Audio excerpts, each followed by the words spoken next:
I wanted to share something that's been on my mind lately. It all started at my job here in Japan, and although it seemed like a simple story at first, it turned into something far more complicated than I ever imagined. I've been working at a fairly large translation company in Japan for less than a year. To be honest, the work environment isn't the most relaxed, but it's not tense either, and it's a mix of formality and a relatively calm daily routine. Most of my colleagues are translators, with a few working in administration and sales, but that's about it. At the end of every year, the company hosts the Bonenkai, a kind of year-end party with coworkers that is normal in Japan. As usual, we gathered at a nice restaurant, and the night started as expected. Food, drinks, and more drinks. During the evening, I started talking with a coworker. Let's call her Naomi to keep things anonymous. She works in the administration department, and we'd never really exchanged more than work-related words before. But that night, for some reason, I ended up sitting near her. As the evening went on, our conversation picked up. At first, it was simple, how our weeks had gone, hobbies, food. But as we talked more, I started noticing how attractive she was and how her perspective on things intrigued me. There was something about her I hadn't seen before, and it drew me in more than I expected. We got so caught up in our conversation that I didn't even notice the rest of the group getting ready to leave. I was invited to keep the party going at a bar in Roppongi. I wasn't sure if I wanted to keep the night going, but I decided to join. After all, the evening had been more enjoyable than I thought, and I was curious to see where things with Naomi might go. At the bar, the atmosphere shifted.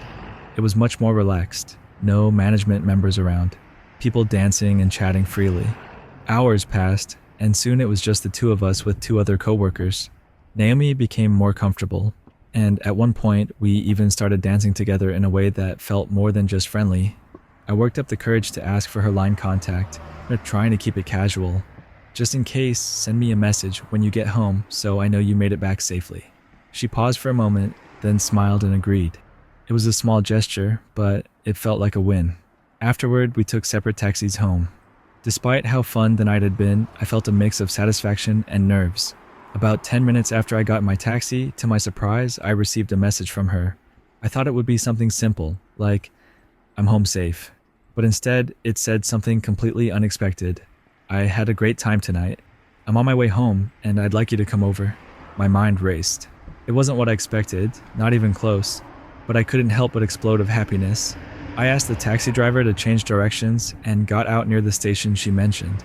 When I arrived, she was waiting in front of a convenience store, hugging herself to keep warm. When she saw me, she mentioned how cold it was and invited me to her place with a shy smile. We stopped by the combini, grabbed some snacks and strong zeros, and headed to her apartment. That night, we shared more than just a few laughs. It was intense and unplanned, but we both got caught up in the moment. The next morning, we woke up late. It was Sunday, so there was no rush. Despite what had happened, things didn't feel awkward. In fact, everything felt surprisingly good. We went for a walk, grabbed some food, and laughed a lot. During our walk, she asked me something that caught me off guard.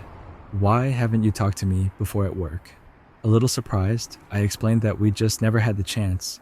Our schedules didn't really overlap, and while we passed each other in the hallways, we never had a reason to chat outside of work.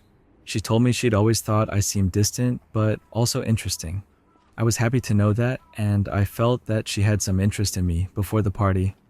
The following weeks flew by, and we started spending more and more time together. Almost every weekend we'd hang out, watching movies, eating, or just talking. We hadn't defined our relationship, but it didn't feel necessary. But then things started to shift. Our messages and conversations became more frequent, but also tenser. It was as if this unspoken expectation began looming over us. Not sure why.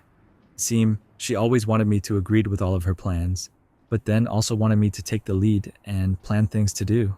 I do not know how to explain, but it went like this. I'd suggest something simple, like going for ramen. I'd ask, "Do you want to go eat ramen?" And she'd say, "Yeah, let's go." But as soon as I mentioned a specific shop or ramen style, she'd give me this look.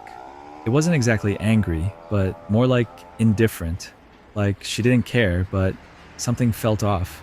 I'd mention a few places or styles, and she'd respond with a shrug and, well, it's fine. But it was clear from her expression that she wasn't happy about it. So I'd backtrack and say, "It's fine, we don't have to go there. We can eat something else." But then her frustration would slip out. "Why do you keep doing this? You say you want ramen, but you can't even choose the shop. You always change your mind at the last minute. So, what do you actually want?"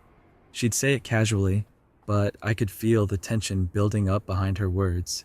In the end, she'd act like she was over it, but I couldn't shake the feeling that I was walking on eggshells, never quite sure of where I stood.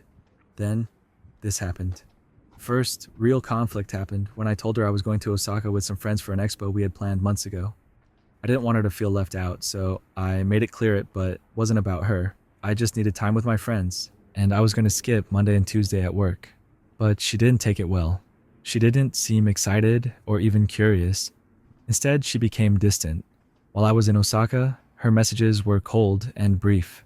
I sent her pictures, told her about the expo, and tried to keep her in the loop, but her replies were minimal and late.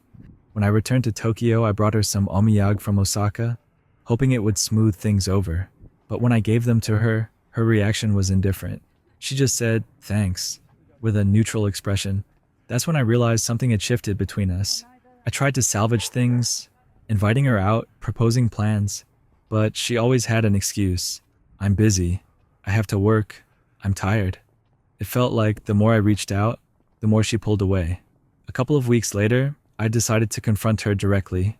I sent her a long message, explaining how I felt and asking if I had done something wrong. Her response was short and devastating.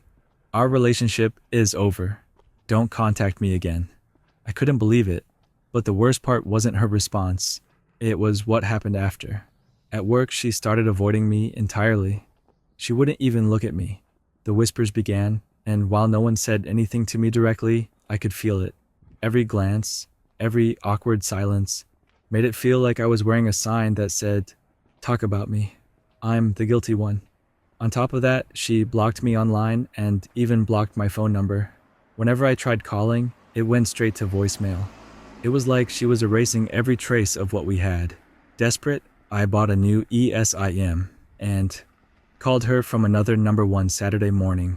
She picked up but immediately hung up as soon as she heard my voice. No words, nothing. Just the sound of the call disconnecting.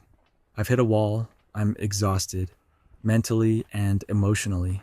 I feel like I'm drowning in this situation, and the work environment is becoming unbearable. I don't know if it's paranoia or reality, but I can't keep living like this. I need to leave, find a new job, start fresh, and leave all this behind. Because if I stay, I'm not sure how much longer I can hold it together before I break.